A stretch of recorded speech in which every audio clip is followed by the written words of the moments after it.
लग्नानंतर प्रथमच माहेरी आलेल्या मुलीचं माहेरपण आठवडाभर चाललं। सगळा आठवडा तिला हवं ते करण्यात सरला। परत सासरी जाताना वडिलांनी तिला एक सुगंधी अगरबत्ती पुडा दिला।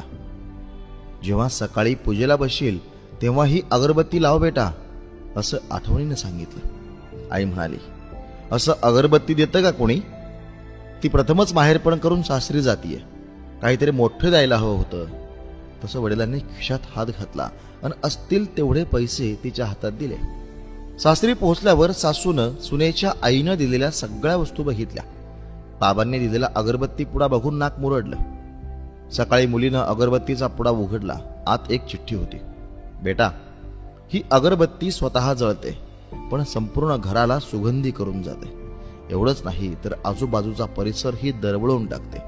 तू काही वेळा नवऱ्यावर रुसशील, कधी सासू सासऱ्यांवर नाराज होशील, कधीतरी नणंद किंवा जावेचं बोलणं ऐकून घ्यावं लागेल, तर कधी शेजाऱ्यांच्या वर्तनावर खट्टू होशील।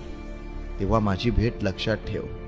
स्वतः जळताना अगरबत्ती जसं संपूर्ण घर आणि परिसर सुगंधी बनवते, तशी तू सासरला बनव।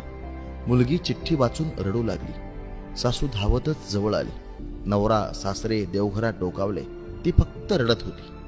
अगं, हात पोळला का? नवऱ्यानं विचारलं। काय झालं ते तरी सांग, सासरे म्हणाले। सासू आजूबाजूचे सामानात काही आहे का ते बघू लागली। तेव्हा ती वळणदार अक्षरातील चिठ्ठी नजरेला पडली। ती वाचून तिनं सुनेला मिठीत घेतलं। चिठ्ठी स्वतःच्या नवऱ्याच्या हातात दिली।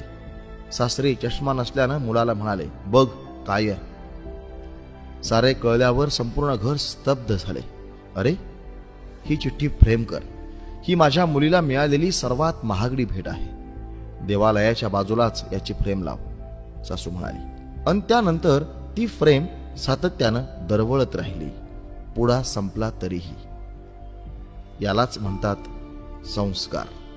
आपण एखाद्या कार्यक्रमाची सुरुवात करताना जसं दीप प्रज्वलन करतो, दिवा स्वतः जळतो पण इतरांना प्रकाश देतो, इतरांना प्रज्वलित करतो। हाच या मागचा खरं तर विचार आहे। आपण दिव्यांचा हा गुणधर्म आपल्या अंगी बांधला पाहिजे। आपल्या प्रत्येकाला असं वाटत असतं की आपलं आयुष्य सुखाचं समाधानाचं असावं, पण आपण सुखात असताना इतरांना सुद्धा आपण सुखात पाहणं, आनंदात पाहणं, यातच आपलं खऱ्या अर्थाने आयुष्य आहे असं आम्हाला वाटतं। आणि दुसरा विचार या मागचा असा आहे की मुलीला वडिलांनी दिलेली कोणतीही भेट ती खूप मोलाची असते।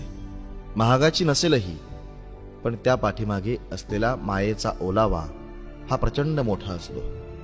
हा लेख कुणी लिहिला हे माहीत नाही, आम्ही फक्त कॉपी केलाय, पण खरंच लिहिणाऱ्याला आमचा सलाम। हा व्हिडिओ तुम्हाला कसा वाटला नक्की कमेंट करून सांगा। आणि हो, आवडला असेल तर जास्तीत जास्त लोकांपर्यंत शेअर करा। अशाच काही व्हिडिओसाठी आपलं फेसबुक पेज नक्की फॉलो करा।